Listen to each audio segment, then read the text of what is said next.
Just wanted to say a few words ahead of this video because these videos come off the back of a huge lot of Eaglemoss Star Trek ships that I picked up recently. And so I've put up all the duplicates on eBay for you to have a look at, and I'll include links around and about the place. So if you've got any sort of interest in getting hold of a few of these to have a look at them for yourself, you can do so for a while at least, because it looks like they're not going to go flying off the shelves. I've tried to price them quite reasonably, so do please go and have a look. And without further ado, I will get on with the main video. Cheers.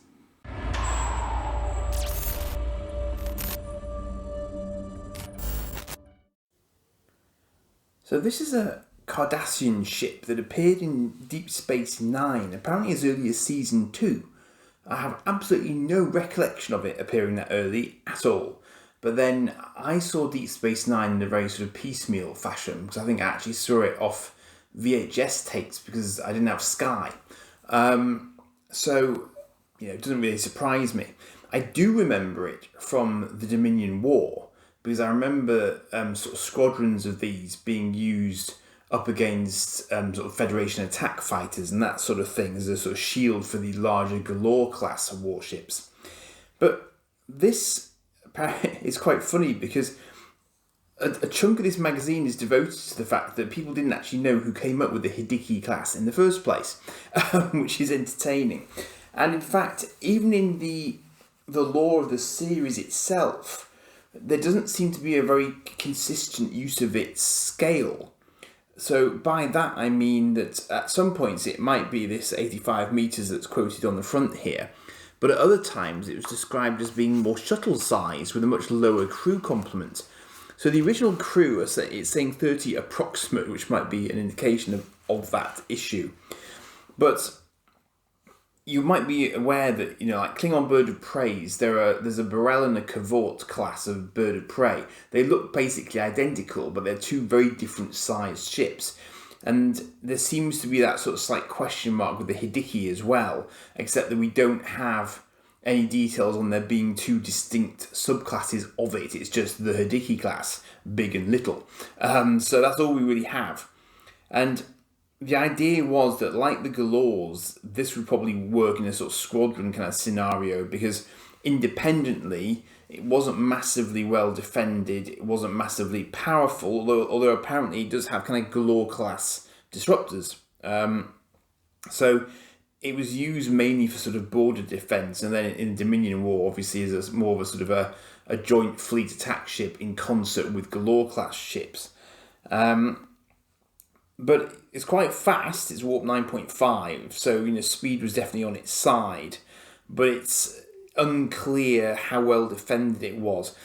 Reading through the information on it in the magazine, it's quite interesting because it's calling out some design features of it which I probably wouldn't have really appreciated not having looked at it closely, because its scale and its overall design is quite different from the Galore, but the coloration is very Cardassian, and these pincers at the back end here do appear on the Galore class as well, in a slightly different fashion, and Kelvin, I think, possibly.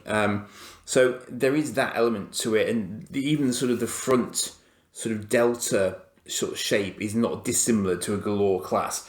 Now, I actually think it looks a little bit Defiant-y.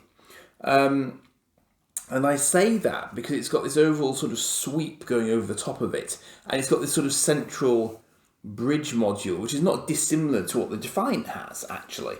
But it was brought in before the Defiant. So there's a bit of sort of background here about when it first showed up in the series 2370, so late 24th century. But there is a distinctly sort of uncertainty factor, if you like, over who actually came up with the design in the first place, because they went all through the houses, it seems, of the design team, people like Michael Okuda and Rick Sternbach, and they couldn't figure out who'd actually come up with the design in the first place.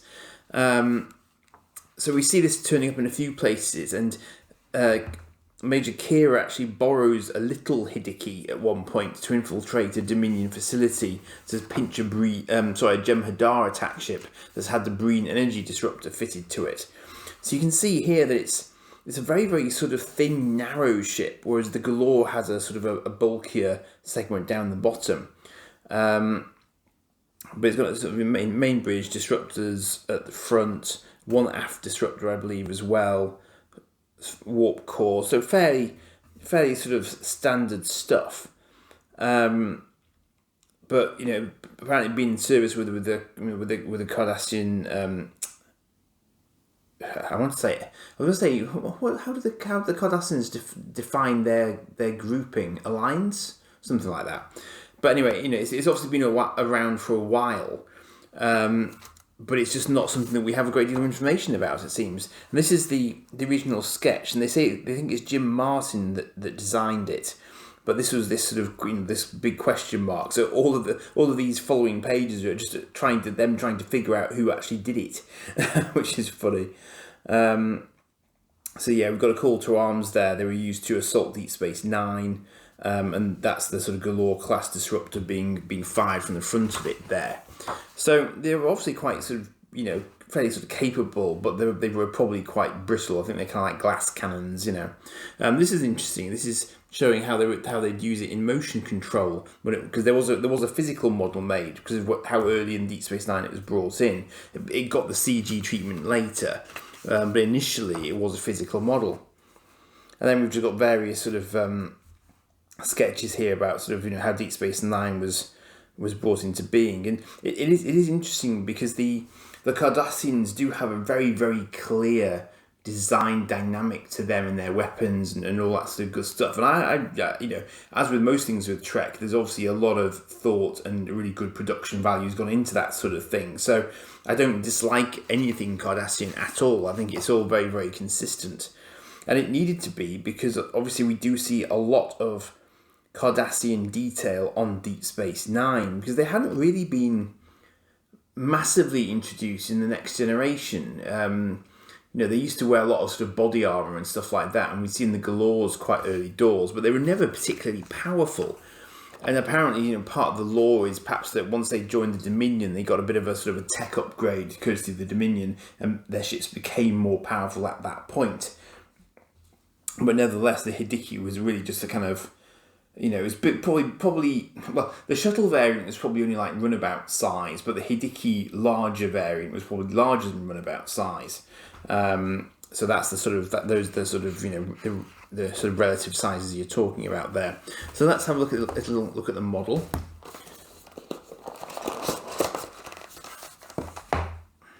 So again, this was one of those ones where because I didn't really realise what the history was or didn't see it as a particular hero ship or anything like that. I hadn't sort of sought this one out when I was originally collecting my sort of examples of Deep Space Nine ships. Wouldn't have been on my radar at all.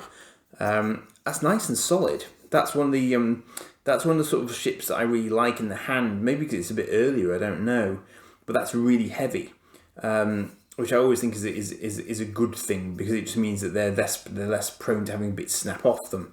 That's really, really heavy. And I like it. I like that it's got a really thin profile.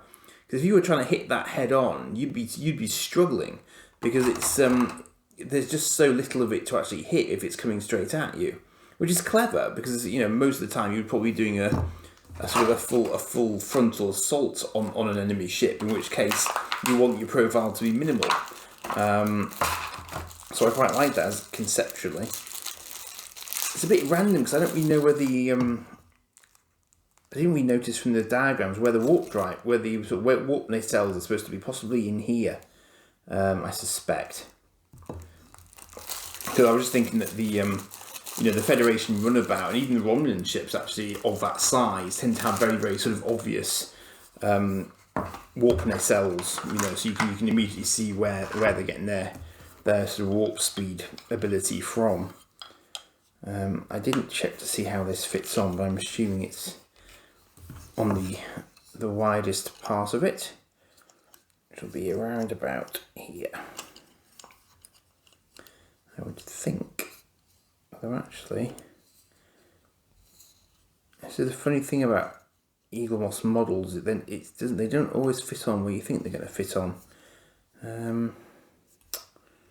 There's nowhere else for it to go in that respect. Just curious.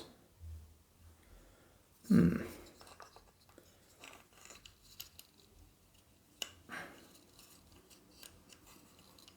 you probably shouldn't do things like this late in the day. It doesn't help your reasoning faculties. I'm actually going to have to check the magazine for that one, because that one is puzzling me.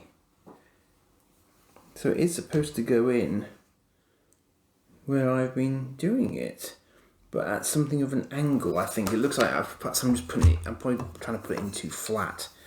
I think it needs to go in kind of in that sort of angle to actually get it in. It doesn't seem to want to go. How odd. I'm pretty sure I've got it the right way up as well. It doesn't seem to want to go. I don't know if that's a known... there we go. Okay, that's one of those ones where I didn't really want to have to give it that much oomph to get it in, but apparently I do. So I'm hoping that's not going to launch off by itself.